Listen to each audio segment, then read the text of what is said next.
All right, you want to kick it off, John? Yeah, John Moses, fight stories. Here we go, baby. I'm down in Jersey. Tyler Morrison's up in cottage country in Canada, for those of you who are unfamiliar.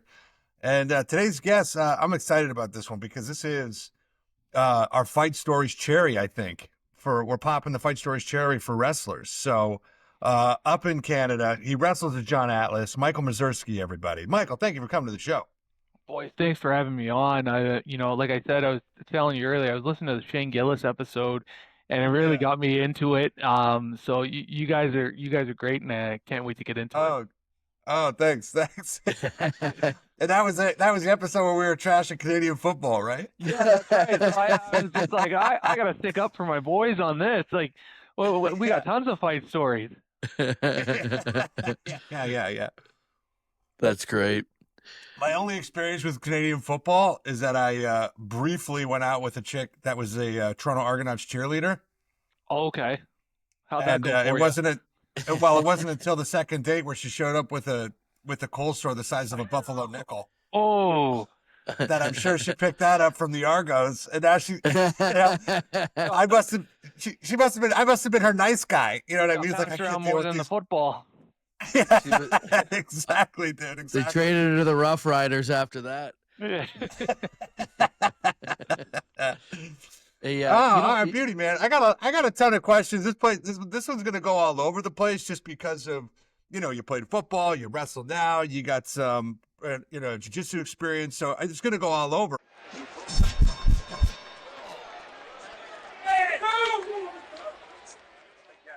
Boys, again, thanks for having me on. I'm a big fan of the show. I listened to the Shane Gillis episode. Thanks. It really got me involved. It got me kind of the lay of the land of what you guys are going in for, what you guys talking about, and I had a good time. Right. Yeah.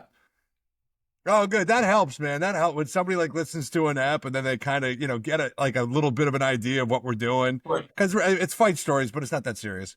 And sometimes, these boys be serious. Exactly. Oh, yeah. Sometimes we're sitting across from guys that we're like, this guy's a stone cold killer. And this is murder. He's not here. He's not here to have fun. But, there's a 0% chance that at least one of the people on our show has not murdered somebody at some point in time. Oh, I've had a guy on that killed a guy. It was not on purpose. Oh, right, that was right. Yeah. I forgot. He got a lot of bad dudes apparently. No, he got sucker punched by a guy and he turned around and popped him, and the guy ended up hitting his head and yeah, it was one of those ones, but it's we've had other guests that have probably done worse. Yeah. Either murdered and got away with it, or murdered and walked away from it, not realizing what they had done. We're always just like, hey, if you have any open cases, don't talk about those ones. Yeah. We got Tyler's got a lawyer on retainer for fight stories questions as far as the statute of limitations is concerned. Yeah. So Mike, did you play in the CFL? Briefly, I'd say for a cup of coffee. I was with the BC Lions. Sure. I mean, whatever, dude. Yeah. One game is nuts. Because we were saying, we were trashing the CFL in I guess in that Gillis episode, and that got you back up a little bit. It was more or less the university football, because Gillis was talking about his fight stories at playing university football, and then I think you might have said it could have been worse, not it could have been Canadian, and I was like, whoa. But mind you, this episode was the Gillis episode was years ago during friendlier international times. Sure. We're in a time right now. It's like, what are you talking about, my country? It's like Canadian patriotism is at an all-time high, right? Yeah. So no. I just said the level of football. Hold on, something just.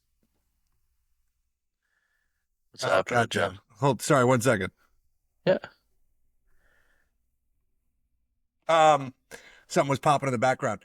So I never thought that Canadian football players couldn't fight. That was never, ever. It was just they can't necessarily catch a football. No, you know what it would be? I would equate it to the level of American like junior level hockey. Sure. You know? Yeah, I mean, like, It's not that they're no, go on. no, it's not that those guys can't play and aren't good athletes or any of that, but it's just like that level versus, Canadian NCAA, juniors. I get it. Like these Right. guys are Right. born and bred into it from such a young age. And when you have that coaching and Exactly. training at such a young age and it's just drilled into you, yeah, you're going to be better on further down the line. Yeah, for sure. So how many games in the CFL did you play? About 8 games. I was on, yeah, I did special teams. I was a slot receiver. So inside receiver. And yeah, I got my bell rung a couple of times. Oh, I bet. Yeah. I bet. I always say, man, like, obviously you get hit hard in hockey, and I've been knocked. I know I have CTE. Oh. I don't know if that has affected my ability to focus now. Yeah. But 0% chance I don't. I got hit so hard playing contact hockey. Like the first year I could at 13. I had change somewhere in my pockets. Like change materialized and flew out from me like somebody hit like a piñata. Like a video like game. money in it. Like a video game, dude. Change flew out of me in the middle of this hockey. Super Mario, coins, you were spreading the coins everywhere. Yeah, you thought you were 100%. You thought you were Sonic the Hedgehog coming down the ice. Yeah, dude, that's what it was like. And so they had to stop the game to like pick coins up off the ice. Where did these coins even come from? Who knows? And then I was like knocked out. Like they were driving me home. There was another parent just driving me home, and I didn't know where I lived. Like straight Brett Lynch. Right. Wow. So I've definitely got some CTE. That said, I watch guys get hit in football, and I'm like, I don't know how they get up from that one. Yeah. So growing up playing rep football in Toronto and stuff like that, I was normally the guy that was laying the boomstick and laying the guys out with the hits, and I would make the big catches over the middle, and I could take guys with me. When I got to university, and I got to the University of Manitoba, rude awakening. It was like, catch that ball, get down, get down, and live to fight another day. Because you have 4 or 5 guys that are just 10 times your size and speed, and they're coming at you, and like you might be able to take on one, but you can't take on the whole defense by yourself. Yeah. Right. Oh, there's some definitely huge dudes in Canadian football. When back in the day, when I used to party with the guys from the Laurier, the Vanier Cup winning team, those guys, and you go out you go out to the bar with those dudes, you're protected everywhere. It's just you feel like you're invincible probably because it's just all these juggernauts. No one's stepping up to that shit. We won the Vanier Cup in 2007 for University of Manitoba. And I remember being in my psychology class and sociology class, and we were talking about different types of groups of people and stuff like that. And everything that we were talking about, I was like, this is my football team. Like, we have a gang mentality. Everywhere we go, there's 6 or 7 of us. We eat together. We room together. We work out together. We go out to the bars together. Like, there was never one of us just wandering around. We always traveled in packs, like 6 to 8, 10, and like there was always a bunch of us everywhere we went. And so at university, everyone was like, "Oh, that's a football team. That's a football team." Were you guys clearing out bars back then? That was my next question. We had our heavy hitters, that's for sure. There was I can remember a couple of fond scraps. There was one time, like we would always go support the other university sports. And so I think it was the Saskatchewan hockey team had come in to play the Bison hockey team, and then afterwards they had made their way out to the university bar. And the bouncers at the university bar, they just knew like the football team like runs the show. And so we came in, they were kind of popping off at us. Our guys are quiet at first, and then it was just a melee. people are getting thrown up against the wall. Guys are getting dummied left, right, and center.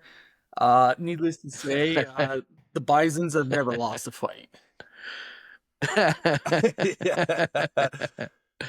Is That's that the name of your university? Yeah, too, the Bisons? University of Manitoba. Yeah. Right. Yeah. Oh, that's funny. Are you still in contact with those guys? Yeah. We actually, so just our head coach retired at the end of last year, and he's the winningest head coach in Canadian football history. And so Oh, wow. me and a couple of buddies flew out to Winnipeg to go watch the last game. His name's Brian Doby. And we went out there to go support him and see him. And it was good to catch up with everybody. And I caught up with my old quarterback and a bunch of guys I used to play with. And it was all great seeing them again. So it was a good time. For sure. Yeah. And of course, just rehashing old stories. Yeah.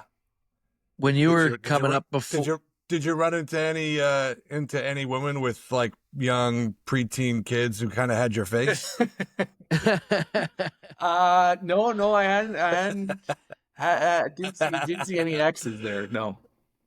Oh, good. Yeah. Good. That's hilarious.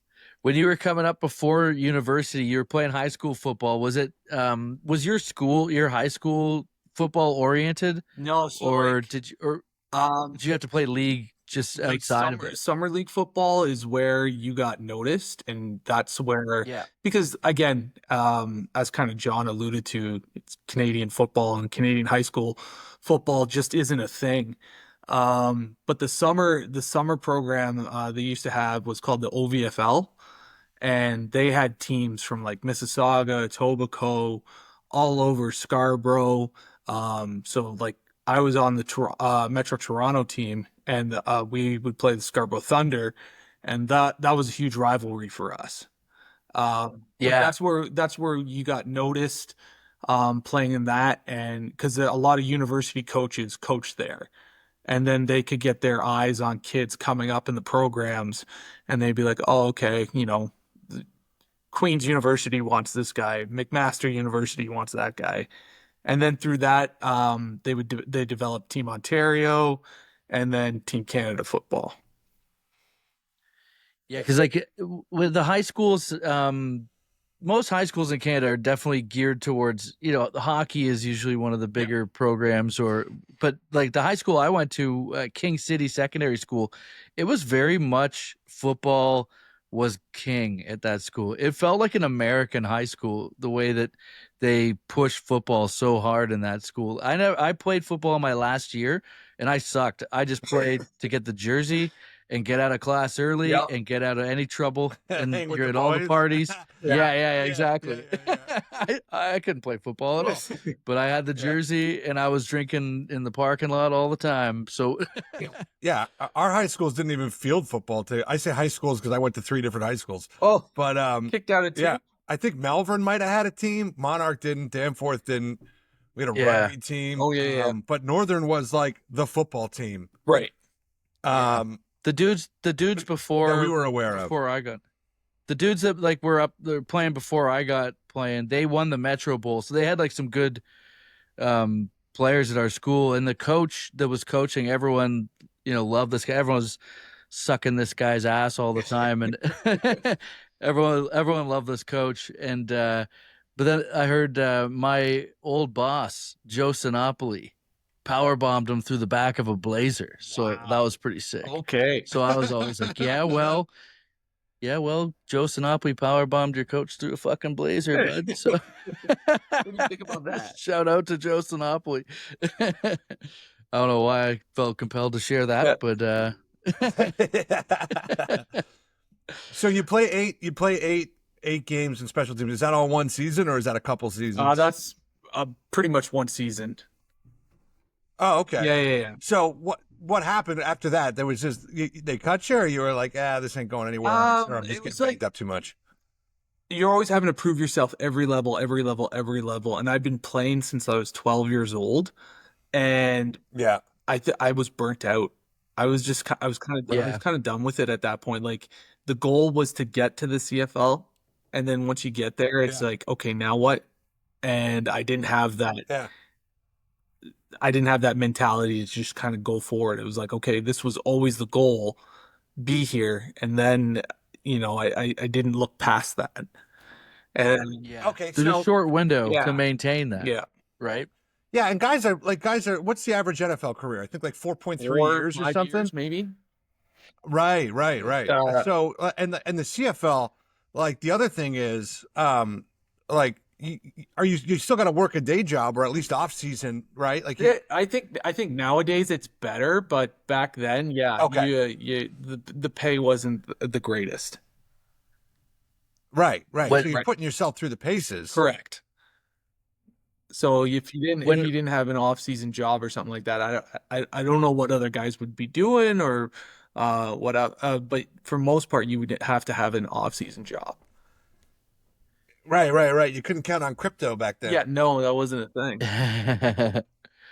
when guys from the States would come up to play CFL, did you run into any bigger names coming through, or was it just sort of a limited window where you were there that you didn't? It was when I was on BC, what had happened was Casey Printers had just gone up to the Kansas City Chiefs, and he had a stint with them, and then he got released from the Kansas City Chiefs, and he had come back, and then we had Travis Lulay, and there was a bit of a battle between the two quarterbacks, and ended up happening. BC ended up letting Casey Printers go, and we kept Travis Lulay, and Printers went to Hamilton, and he got a contract over there, and we stayed with Travis Lulay. So aside from biggest names, that was probably it.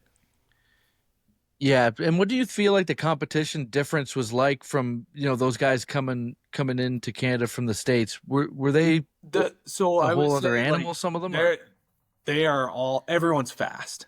Like you have to be fast. I'd say the biggest adjustment for them would be the size of the field. They're not used to playing on a field extra 10 yards width, and then like an end zone that's about 20 yards deep. So it takes a while for guys to get adjusted to that. And just being because the field is so much bigger than it would be for NCAA. When you're in NCAA, everything is more precise. Everything is more on the line. If a quarterback is kind of rainbowing a throw, that's 9 times out of 10 in NCAA, that's going to get picked off, because you see guys, they have to put that ball on a dart, 20 yards, 30 yards. You got to be able to throw that on a line. You put any air under that, that's getting picked off. Interesting. Yeah. In college or university football in Canada, how close is it to the CFL game versus the NFL game? Is it easier for you to make the transition into CFL from there, or is it? For me, yes, because we work like the University of Manitoba also worked hand in hand with the Winnipeg Blue Bombers. So they had their guys that would come and work out with us, or their coaches that would give us tips and stuff like that.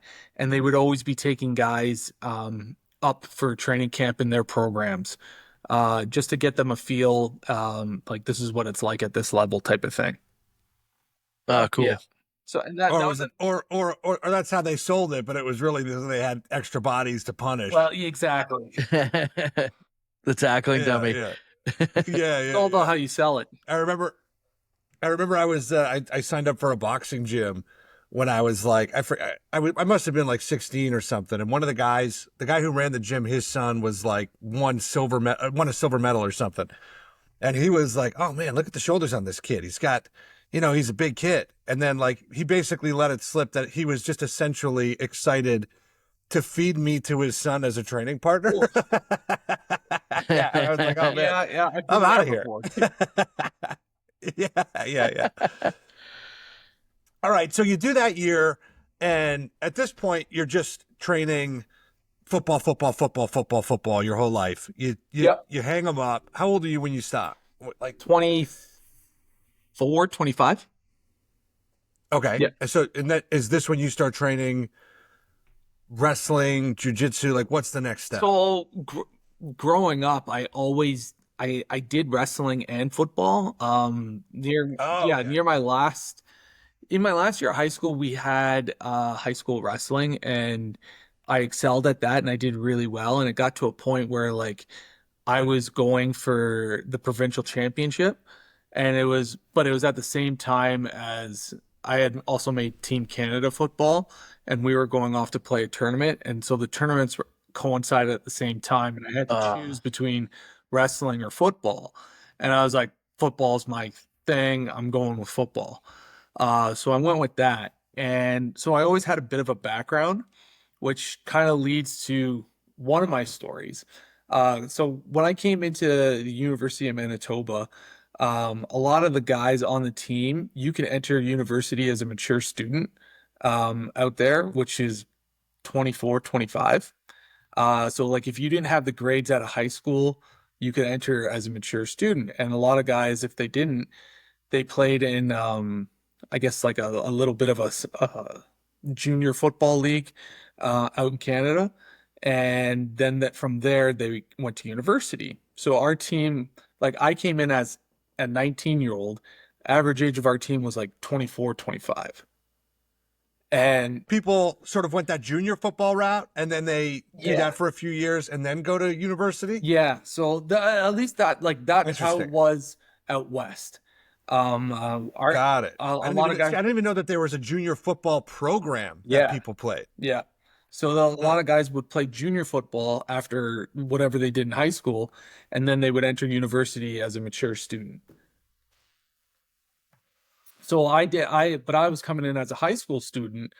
I'm, like I said, 19 years old, and these guys are 24, 25, grown men. Men, right. Yeah. Right. And like I'm going into a locker room, and guys have their girlfriends with babies and significant others and whatnot. And I'm like, I'm 19 years old. I'm like, what is going on here? Yeah. But needless to say, I started getting picked on by this offensive lineman. Every day, this guy would just take my stuff and he would throw it in the trash. Take my cleat, throw it in the trash every day. And I was like, fuck, and no, it's like everyone saw it, and like everyone knew he was being a dick about it. But it was like, what's he gonna do? Is he gonna stand up for himself, or is he gonna let the guy just kind of walk all over him? So it was one day after training camp. We had 2-a-days, and we're going in. I'm taking my cleats off. I put my cleats in my locker, and he just grabs my shoe and he throws it, goes in the garbage can. I said, "You're gonna go get that fucking shoe." And he's just like, "No, I'm not." And I go, "Yeah, you are." I said, "You're gonna go get that fucking shoe." And I knew, from my wrestling background, I knew I could goad him into it, because he had no idea. He thinks I'm just a high school kid that he can just walk all over. He has no idea what my background is. What's he got on you size wise? So this is offensive lineman. I was probably like 205, 210. He was probably 240, 250. But he was a center, so he was probably maybe like relatively same height. If not, he was a bit shorter. Okay.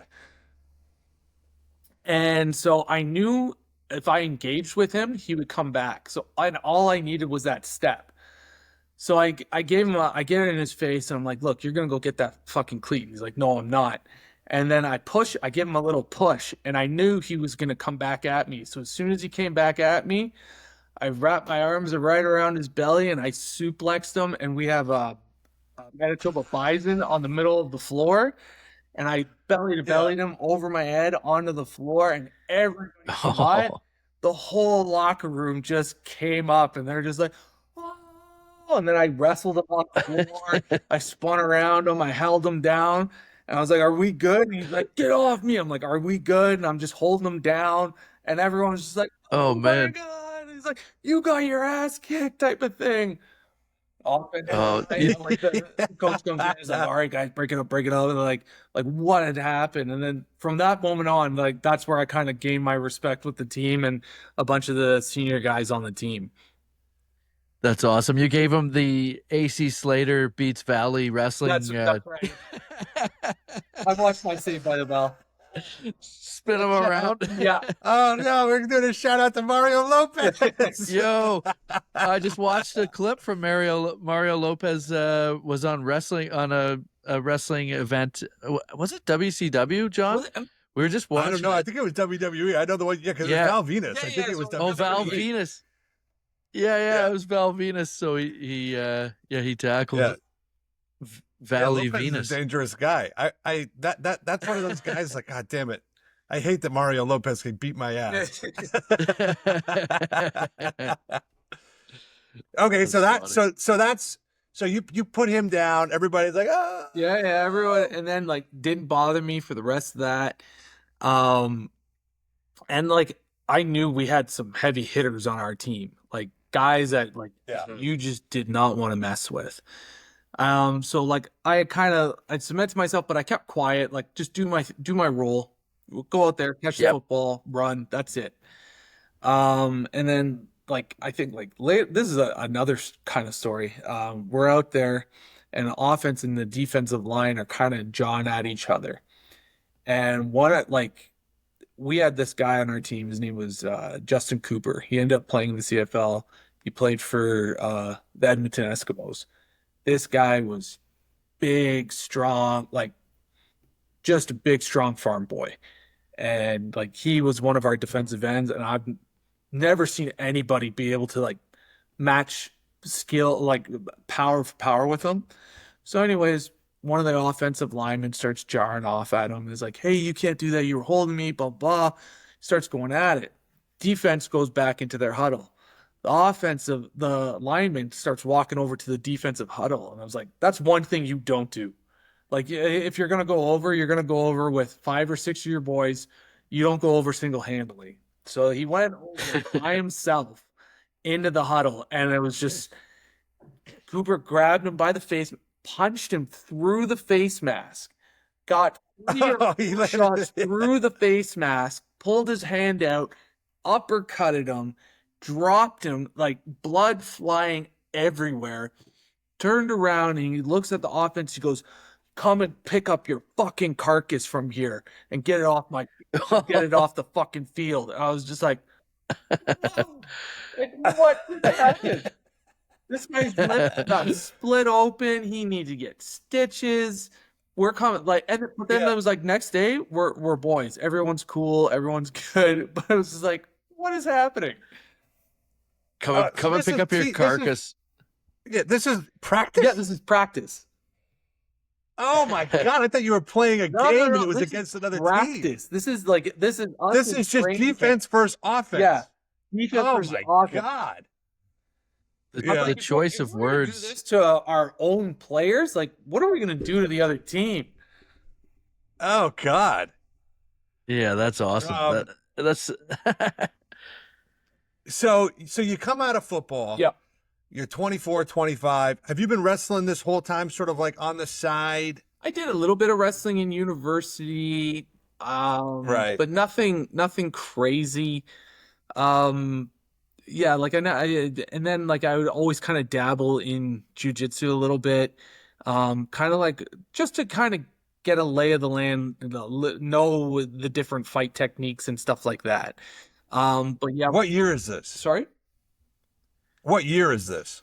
2010, 2011.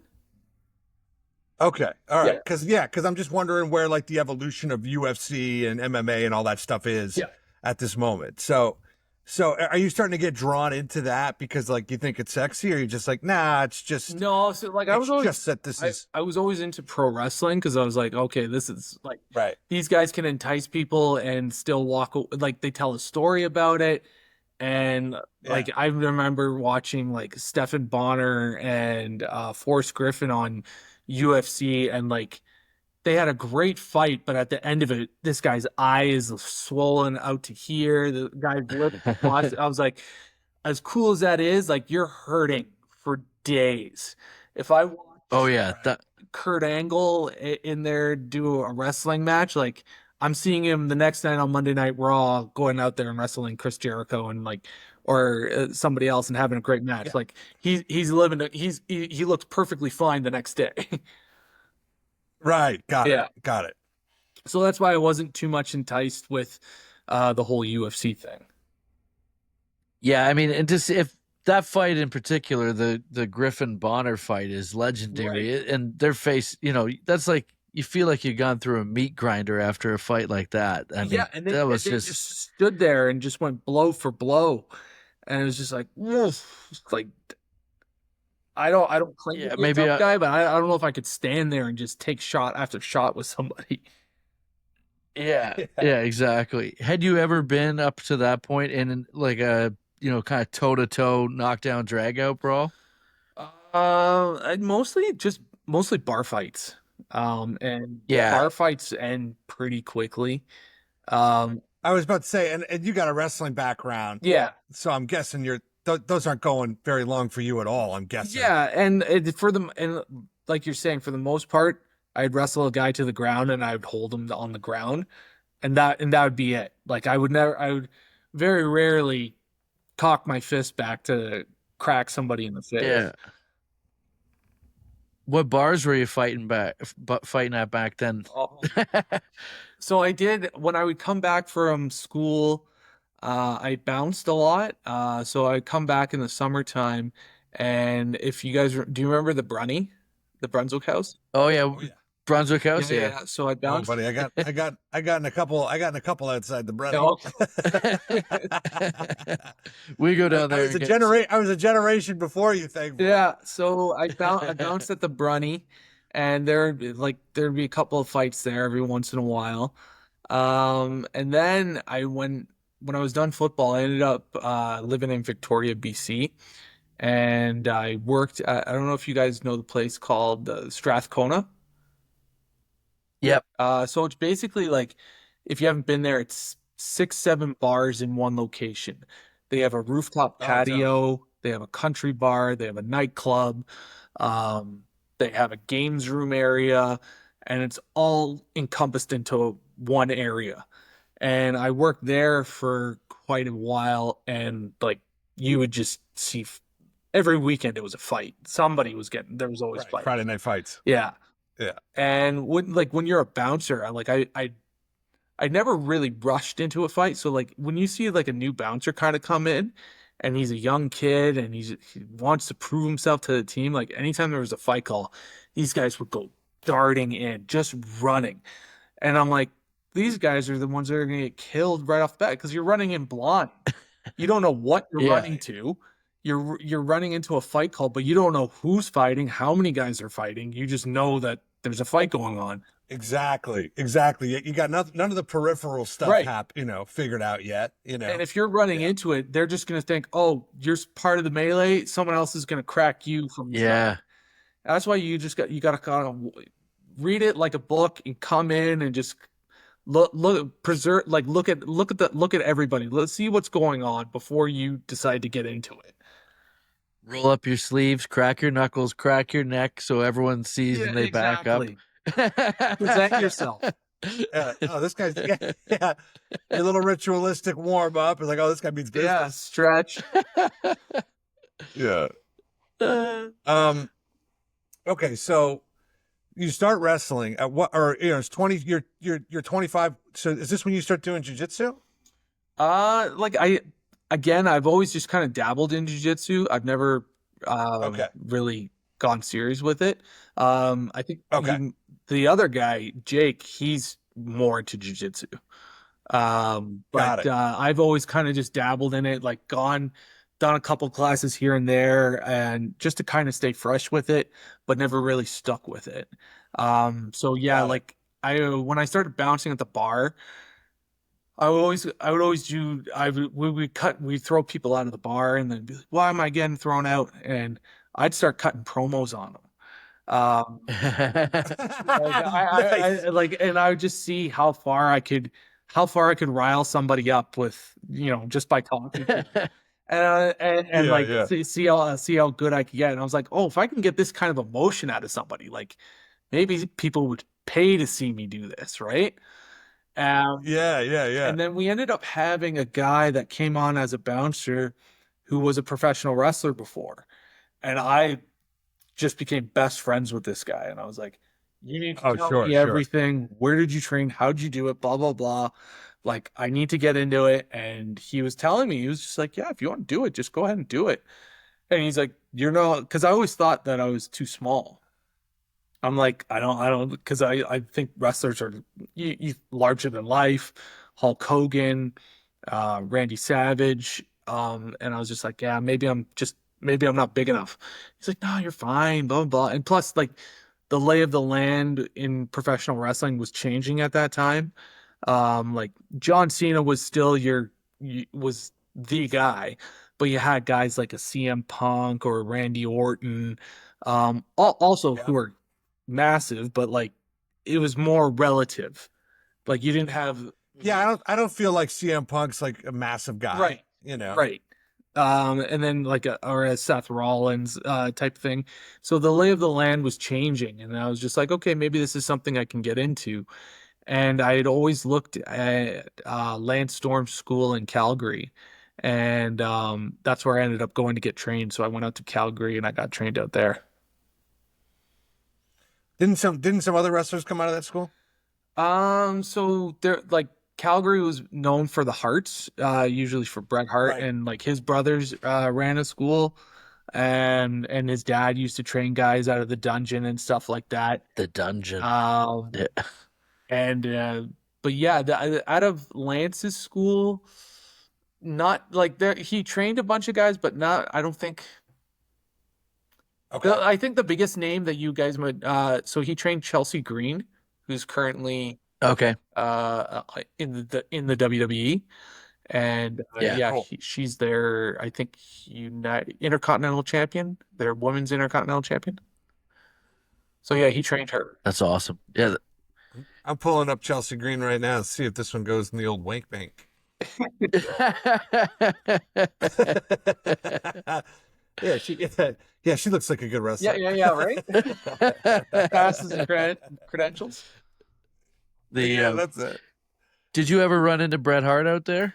Yeah. So his son was actually getting trained the same time I was, and Okay. like I met him a couple of times out there and stuff like that. I met him too. I don't think he liked me. I think he just kind of gives off that persona. Like, I don't know if he wants to talk to a lot of people. I Because bet he didn't want to talk to me. he probably spent his whole life talking to everybody and just being with, and so he's gotten to a point where his life, he's like, I don't need any more friends in my life. I think so. Was that the Ric Flair roast when he Oh, he yeah. didn't want to talk to you? Oh, Yeah. totally. I Totally. guess he wasn't in the room when you were the belle of the ball. No, he wasn't at the roast. This is at Flair's final match, though. At the after party, we're in this like kind of VIP section at Kid Rock's bar, and so there's probably 30 people back there. But Bret Hart was I'd say the only person that I hadn't met or been introduced to that was a wrestler of any note. But I'm like, I'm gonna say what's up to Bret Hart if I'm in the same vicinity. I got to pay my respect to the legend, but I'm hammered drunk. So so I'm probably the last guy Bret Hart wants to see. You know what I mean? Did you stumble up, slurring your words? What's up, Bret? Bret, put me in a shirt. Yeah. Oh man, you got to patch it up with Bill Goldberg. That cut runs deep on Bret. Yeah, no, I wasn't a dick. But he was just kind of, he said, "Hey, what's up?" But he wasn't friendly. He wasn't. Then the next day, he cut in front of me at the airport. Him and his wife cut in front of me in line at the airport. I didn't like that either. But you hear that, Hart? I would cut a fucking promo on Bret the Hitman Hart. Oh, here we go. Buddy. Yeah. Listen, Stay out of Nashville. Yeah, stay out of Nashville. Stick up to Canada doing your little pizza commercials. You want to crack the cardboard? I'll crack your fucking skull, buddy. Tyler's coming in hot. Listen, we all saw you in Aladdin the musical, big guy. You don't got the chops to compete against me. Tyler cuts a mean promo when he's going in to do comedy in a town. Oh yeah. Oh, I love it. I buddy, gotta see this. The comedy club refused to. They refused to play my promo for Calgary because they let me thought it was too insulting. Yeah, they're like, people aren't going to come out to this. I'm like, Calgary is the Canadian home of wrestling. If any crowd is going to get it, it's Appreciate the Calgary. promo. Yeah, Right. and they didn't appreciate it. I am going to look this up. I'm going to see if I can find it. But yeah, the comedy club they wouldn't play it. They're like, our crowds aren't going to want to see you. I'm like, no, I think so. I think they are going to want to see this. Let them hear it first. Yeah, I kind of understand. If they stay away, they're not the type of crowd I want anyway. Right. Exactly. I think it's on my YouTube here. I'm just gonna try and find it because it is a good one. It's one of my better ones. I thought Calgary was, and I run the town down, trash everything about it, and talk, ill of their women. Ill of the women, the stampede. What is this? Yeah. Oh, how they talk shit about. Here it is. I'll find it. This is every promo, and I'll do a screen share. These are so dumb. I was thinking because we're sponsoring the wrestling event that you're coming into Bracebridge for, right, for Rock Solid Wrestling. Yeah. I was thinking maybe I'd get involved a little bit, but I'm not sure. Tyler, if, they're more of a family friendly.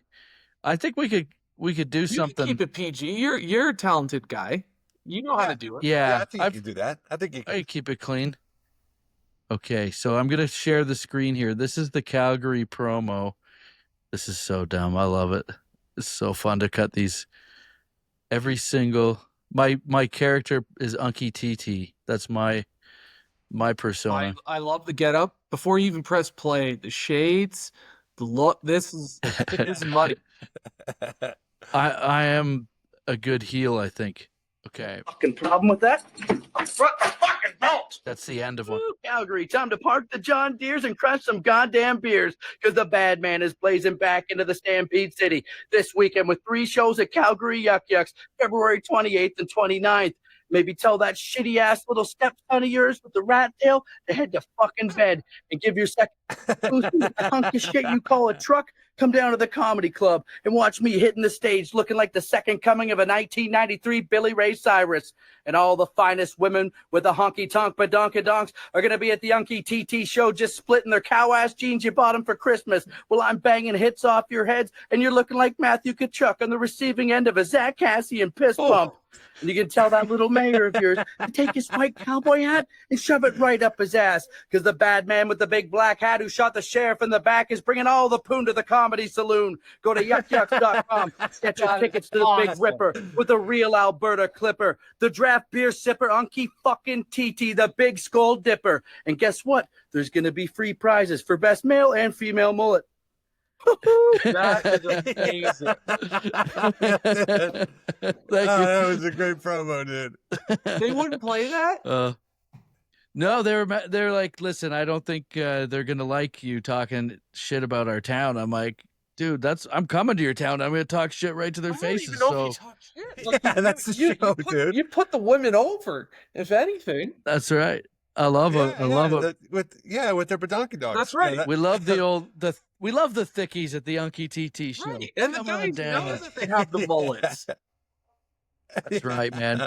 No, they missed the boat on that one. But I do them for most of the cities and towns I come into. It gets a little tough on like the 4th promo to come up with some new shit. But dude, that was great. Dude, I want my 3 tickets. I think this might be the beginning of your managerial career. Oh, buddy, I love cutting promos. Oh. It's a lot of them. I kind of write a couple lines out and then I just start freestyling and just that's the way to do it. To it. Oh, and then, yeah. Oh, that was a ton of fun. Like, because I'll nail them with like one take. I'm telling you, man, wrestling manager. This is it. Oh, this is the beginning. 100%. Buddy. Little side gig. Yeah, and listen, it's funny because everybody growing up wants to be Hulk Hogan, the British Bulldog, all those guys. But then there comes a time in your life when you realize, really, I'm Jimmy Hart. I would have gone with like Bobby the Bobby Heenan. Bobby Heenan, hell yeah. Oh yeah, but Heenan I mean, was no one great. compares, right? But yeah, he was Yeah. great. My favorite was Piper, and then Flair. Like for trash talk, those guys Oh were God, yeah. unbelievable. I would always watch the Ric Flair, the promo reels. I'm like, oh, I'm gonna cut promos like that for wrestling, is sort of, or for comedy. Right. For comedy, Um, yeah. And then when we got to do the Ric Flair roast, we're down there, and it's like, it's just so surreal, right? Like, For John, sure. I mean, you were on it too. Yeah. And getting to be around those guys, I mean, it's nuts. But there's so many wrestlers that we've crossed paths, because comedy and wrestling sort of intersect sometimes when you got guys who are doing their storytelling tours after their careers wound down. So Mick Foley got to open for him a few times, and $1 Million Man opened up for DiBiase one time, and he didn't like myself and Tom O'Donnell, another comedian. He wasn't too happy with us. I think we're maybe a little too Edgy. dirty for the show. Yeah, and he's like an ordained minister at the time. I don't born know. again Christian, Oh, I believe. God. Yeah, but didn't he get in trouble for ripping people out? Yeah. The heel Right. persona bled into real. It's hard to distinguish. Yeah. Hey, nobody knows what happens when some money goes in the basket. Right? So he So, he but got that's- mad but- though. But But that reminds me. So what's your schedule like, as far as like how many matches are you wrestling a year? Like now? Now I'm probably doing, I could do a lot more, but I'm probably doing like one a weekend. Yep. Usually, because like I got 2 kids with another on the way. congrats. Yeah. And it's more, it's kind of like a hobby now. Those little dream snuffers. Yeah. For sure. Okay, so what was your I guess max at, when you were, So like what year did you have your most matches, I guess? probably 2015, 16. Oh wow. I would be doing Thursday, Friday, Saturday, Sunday. Right. And yeah, usually Thursday, Friday, Saturday, Sunday, or Friday, Saturday, So Sunday. you're going 150 to 200 matches a year. Yeah. Oh man, And- that's an and- intense schedule. Yeah, and so what are you doing as far as like, is that town to town to town to town? Like every night, are you packing up, getting in the car, either going home if it's in the Northeast, or not? I say the Northeast because I'm in the Northeast. If you're in Ontario, you're packing up, going home. Next day, it's a 3-hour ride, but sometimes it's just on the road going across Canada. Yep, pretty much. And then That's a crazy schedule, or man. throwing in Like- a couple of state shows. Like, so you go down to do a show in Pittsburgh.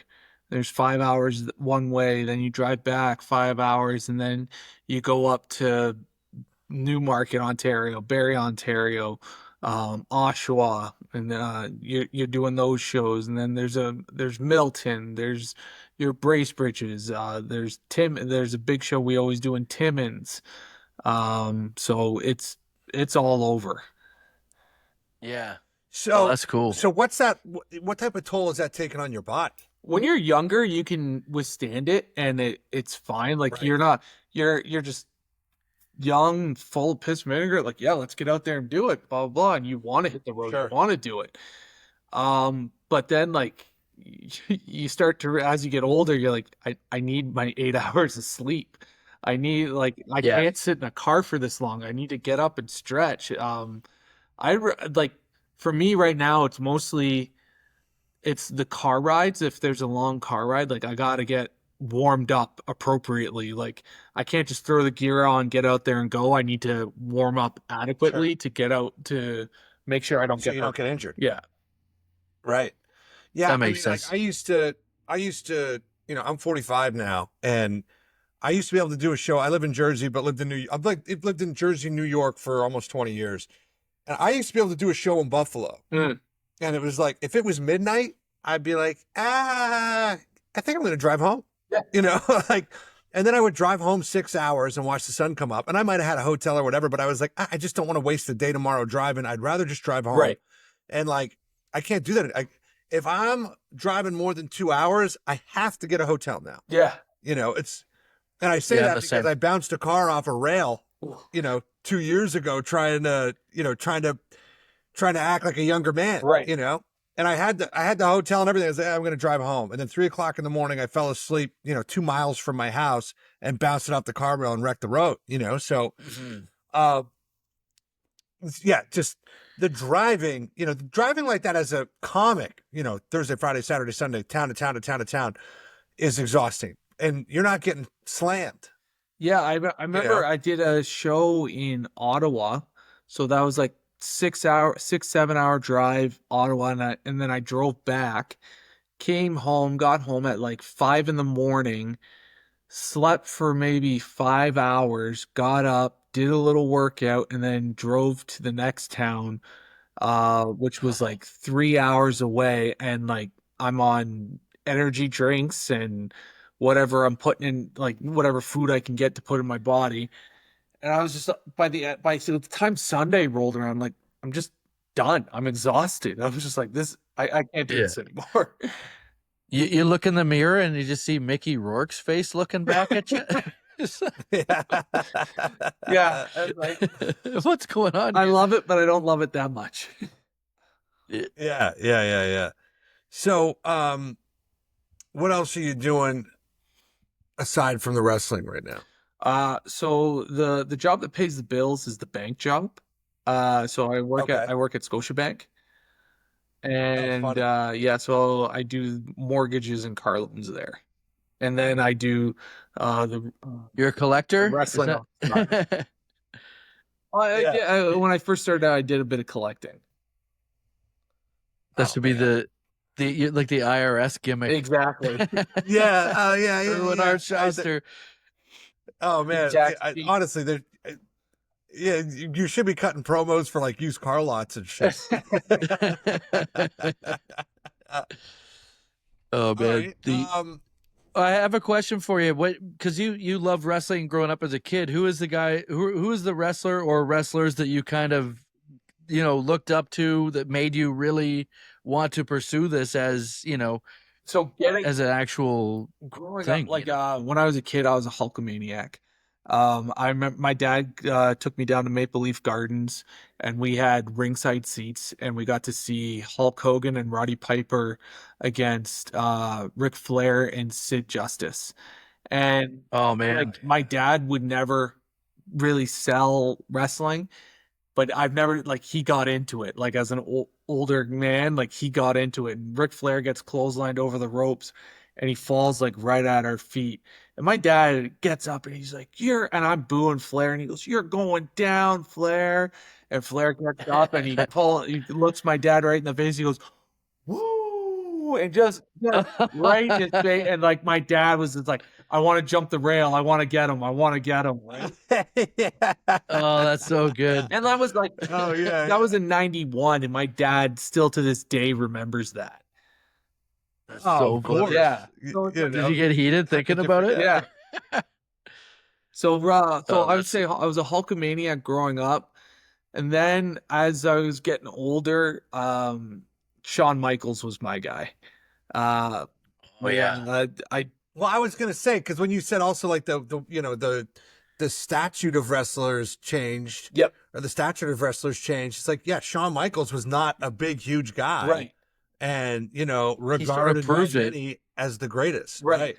So like a good quote that I heard was, Shawn made you believe that he was in a fight, like that he was trying not to lose, and Bret Hart made you believe he was trying to win every fight.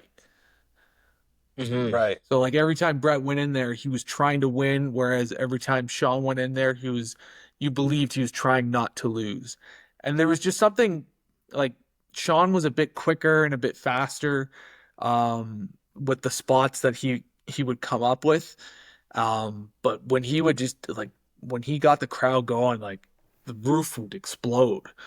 And he could just like, I'm just getting older and just watching, and like he was able to develop and change with the times as what society was doing, and being able to replicate that in the ring. Yeah, he was Yeah, he was unreal. The boy toy, man. Yeah. When he kicked Marty Jannetty in the face and smashed him through the barbershop window, that was such a pivotal moment. Right? I mean, every time I betray someone, I pretend I'm Shawn Michaels. You gotta make sure there's not a pink glass window nearby. Yeah, exactly. Oh, cool. That's awesome. No, And I so was ahead, going John. to say, when's the match? So it's March 29th in Bracebridge. So it'll be Yep. Rock Solid Wrestling there. I'll be there. Jake O'Reilly, who I believe is the Canadian heavyweight champion, will be there. Another fan favorite, Scotty the Body, will be there. Yeah. Scott the Body. Right? He's already Scotty the my There favorite. you go. He's a fan favorite. It's gonna they put on a great show. I think it's been a while since they've been back in Bracebridge, just because of COVID and everything. But family friendly entertainment. Everybody will enjoy it. I can't wait to see Tyler there. We got to get Tyler on the mic, cutting a promo yeah. for sure. Oh my God, dude! I'm so jealous that I can't be there. I would love to be Cut a there. promo on my hometown. Let them know. Yeah, that's right. You did nothing for me. I did it all myself. Let me tell you something, Bracebridge. My name's going to be on the water tower one day, and it'll be filled with all your tears. And guess what? Your hospital, it's going away. Boo. Right. Do they know what my car is? Flashing tires. Oh yeah, I'm persona non grata up here. I think there's definitely some people who have it out for me. My car got slashed. My car tires got slashed. I left it outside the church parking lot one night.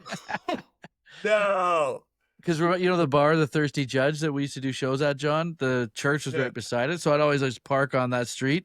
Come out one morning. I had a DD. Come back the next day, my tires slashed. I'm like, fuck. That was a good show last night for sure. That's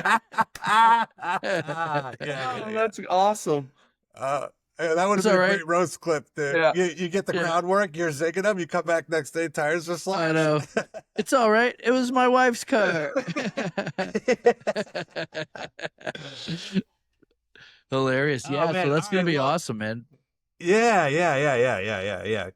I know we're gonna hear all about it. I know that I know we're sponsoring the event. So I'm sure that you guys are gonna get some footage from it. Oh, totally. Oh, yeah, man. Yeah, cool. That's awesome. Well, thanks so much for being on the show, Mike. This is great. And before we go, if you have any story that we didn't get to that was an epic story, we don't want to leave anything on the cutting room floor here. Oh, hell yeah. So it's not so much maybe a fight, but I was shot in a drive-by shooting as a bouncer. Holy shit. Oh, hell yeah. Yeah. No way. Yeah, so And where was this? that was in Victoria in BC. With bullets or rock salt? Well, This is Canada we're talking bullet, about. through and through. Oh, God. Yeah. Oh my God. So Where'd it hit you? we're working in the nightclub and they're having a rap show, and rap shows are always the worst because one, you're in Victoria, and Victoria is predominantly white people, and so they're hosting a rap show, and so you're getting all these white people coming up pretending to be black people, and they're It's never a good mix. Yeah. Oh yeah, I'm one of those guys. I got a drop of Eminem in me. Yeah. Hey, there's do-rag Darren. Right? Yeah. In America, we call them NA whites. So this guy comes in, and the guys at the front are checking him, and one of the guys comes over to me and goes, "I don't want to let him in." I said, "Why not?" And he goes, "He's got $7,000 cash on him." I said, "So?" And he goes, he's selling drugs. I'm like, "Does he have any drugs on him?" He goes, "No." I said, "Does he have anything that would indicate he has drugs?" He goes, "No." I said, "So then we can't assume that." I said, "Just maybe he wants to go out and spend the night at the bar. I don't know where he got the money. It's none of my business. If he wants to spend it at the bar, He's a rainmaker. yeah, let him spend it." And they're just like, maybe he sold his snowmobile. yeah. So they let the guy in with his girlfriend, and scrawny little guy. Let him in, and then by the end of the night, they catch him sleeping in the back corner. And the guy had been going in and out of the bar all night, not causing any problems or anything, but eventually they catch him sleeping in the bar. They ask him to leave. He throws a bit of a little bit of a fight or a little bit of a hiccup. His girlfriend starts going nuts. Girlfriend is also a smaller female. So I get the fight call. I come and I'm at the top of the stairs. I see them bringing the girlfriend up, and I'm just like, let her. She's like screaming. They have her by her wrists, and she's kicking and screaming. I'm just like, just let her go, let her go. She gets let go. She comes right at me and starts punching and kicking me. I just stand there and take it. Like I just whatever. Like, and then like she's I know she's gonna tire herself out. Sure enough, like 10 seconds. I'm like, okay, are you done? She goes, yes. I'm like, all right, stand over here. Tell me what happened.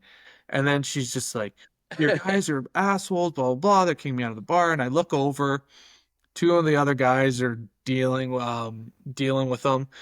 And I go, I go over to him and I just go, let him go, let him go. And I let him go. And he comes in, he's like, I'm like, what happened? I'm like, he goes, your guys are kicking me out, blah, blah. And I go, okay, well, you were sleeping in the bar. You can't be sleeping in the bar. I said, it's the end of the night.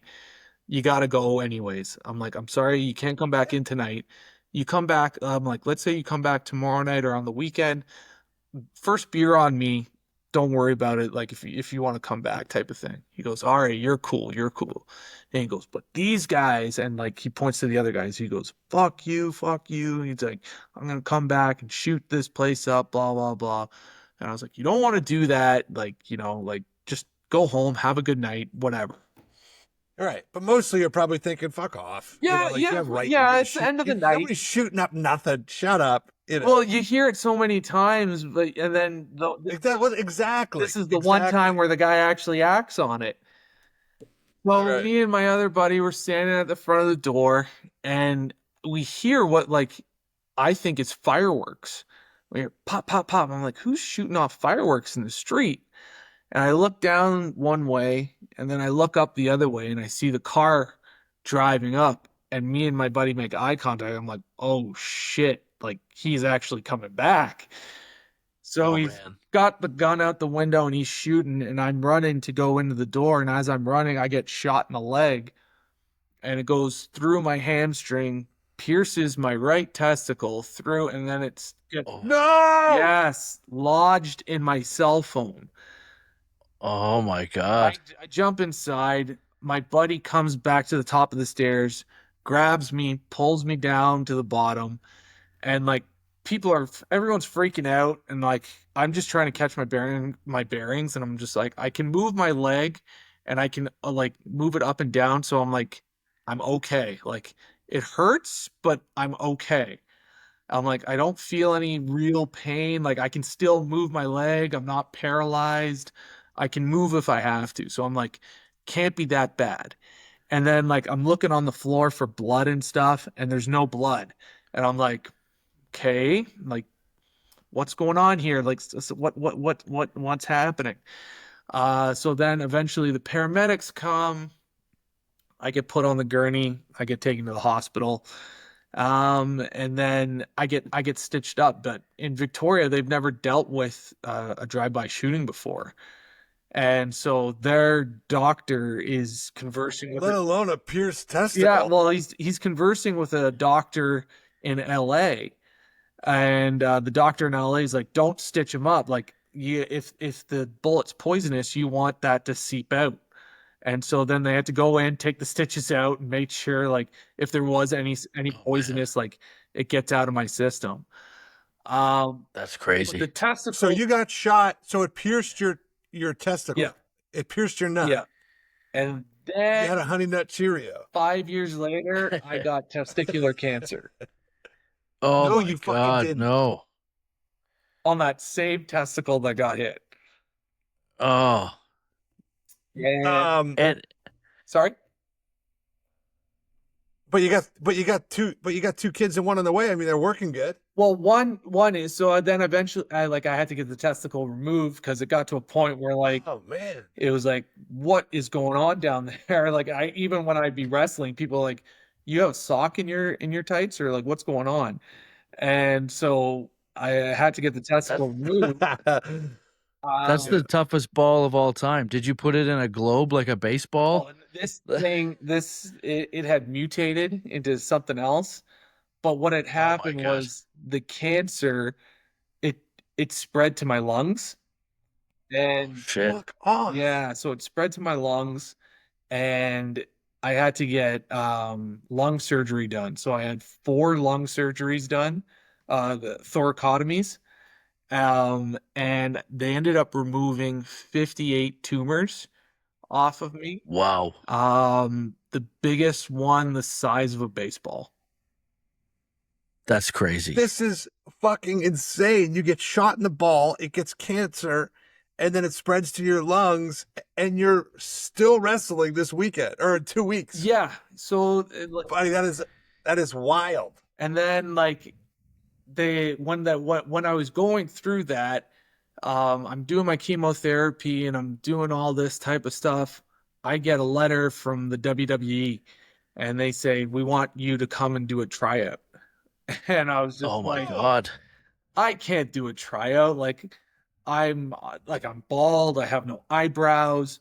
I'm like, there's no way I can do this. Like, and people are like, I talked to a good friend of mine, and he was like, this has been your dream ever since you were a kid. Like, this is what you wanted to do. And he goes, you're gonna let this pass you by? And I'm just like, my whole thing was, I'm not at my best. And he goes, you're never at your best. He goes, you're never going to be at your ultimate best. You're better off going out there trying, doing what you can do, and like seeing what happens. And I was like, that gave me motivation to train, try hard, do everything. So I ended up doing a WWE tryout with them. I went through it, made through it. They even, they did a little video on me, while I was, doing my tryout with them. But yeah, that was, needless to say, kind of all went together like that. Oh, that's an amazing man. story to That's a hell of a story. Yeah. to bounce So did back they from get that. the guy?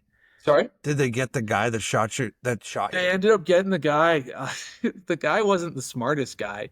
So like he would update his Facebook status, and Oh, for fuck's sake. he was like one of his Facebook status. So the cops chased him, but it gets to a point where he's driving so fast and so erratically, Recklessly? that they Yeah. have to pull back, because it's more cause and danger to the community around them. Yeah, bro, I get that, but he just shot a guy in his balls, man. Like, you gotta get that motherfucker, dude. He fucking cheddar bobbed you. Yeah, buddy. Definitely. He didn't run a red light. He fucking shot people. He is more of a danger to the community if they don't catch him. Right. So they ended up letting him go that night. And so he decides to go update his Facebook status, and he writes, all day, all night, gonna run, gonna fight. So he puts that on his Facebook status. So the police are just like, okay, like we're gonna ping this wherever you sent it from, we could find your location. And sure enough, like within a day or two, they found his location, and they ended up getting him. Oh man. So how long did he end up doing for it? I mean, can you get him and fuck him up for shooting you in the balls? Is my question. I don't. He did. He only. So they got him on. I think it was like it wasn't even attempted murder, because there was something like it was like the biggest form of like aggravated assault that you could get. But it wasn't attempted murder because he wasn't. Even though he said, I'm going to come back and shoot the place, he said he was doing it to scare people, and that like he never meant to injure anybody. And Oh, come on. my argument at that time, like I was just like, so if I would have been dead, then we could build a tougher case against him. I'm like, the fact that someone Yeah. got injured and you sprayed the entire front of the establishment, and nobody else, like thankfully nobody else got hurt, but like one person got hurt, and now it's only this. But Do you remember the car that he was driving? Like, not at all. No. okay, I was gonna say because you don't like. I was gonna ask if you know every time you see that car, do you get flashbacks like it's Boys in the Hood? No. That Ricky. that happened so quickly, but like fireworks and explosion, like Yeah. I get jumpy on that. Yeah, I could bet, imagine. yeah. Oh wow. Well, I mean, it's an incredible survivor story, and Absolutely. Are you're cancer free now? Is Cancer free now. So when Yeah, you see congratulations. like when you see me wrestle, you'll see the scars on my back. And that's from them having to go in and do the thoracotomy. If you're like, oh, is he a crazy like hardcore wrestler? It's like, no. Like I Is that New Jack? Well, let's not tell anybody that. Let's let them think about the hardcore wrestling stuff. right. Yeah. Oh man. shit. Well, well, what listen. what Take care of incredible that story. remaining ball. Yeah. And yeah, we appreciate you coming on the show. Do you have any social media handles where people can follow you? Yeah, the real John Atlas. That's my on Instagram, and John Atlas on Facebook. So but my main one is the Instagram one, the real John Atlas. And Cool. I think I started following you yesterday already, Yeah, but everybody else should. I follow all you guys. But yeah, that would be the best way because that's where I promote my upcoming shows and Cool. where you guys can where fans can see me next type of thing. Yeah, man. Everyone follow him. Everyone follow him. And if you're not following Fight Stories, you can get us on Instagram, Fight Stories 69. And if you're not following Fight Stories, what the fuck are you doing? Yeah. Yeah, you guys are little dipshits if you're not following. You need to comment, rate, You want us subscribe. to get fucking John Atlas to put you in a goddamn sharpshooter? That's right. And you need to hit up the Patreon. The Patreon's going live. And there's going to be bonus content and all that fun stuff. Ad-free, uncensored. Get it over there. Thank you guys for supporting the podcast. And come out to Rock Solid Wrestling in Bracebridge, March 29th at the Bracebridge Sportsplex, baby. You know we're going to be there. That's right. Woo! Awesome. To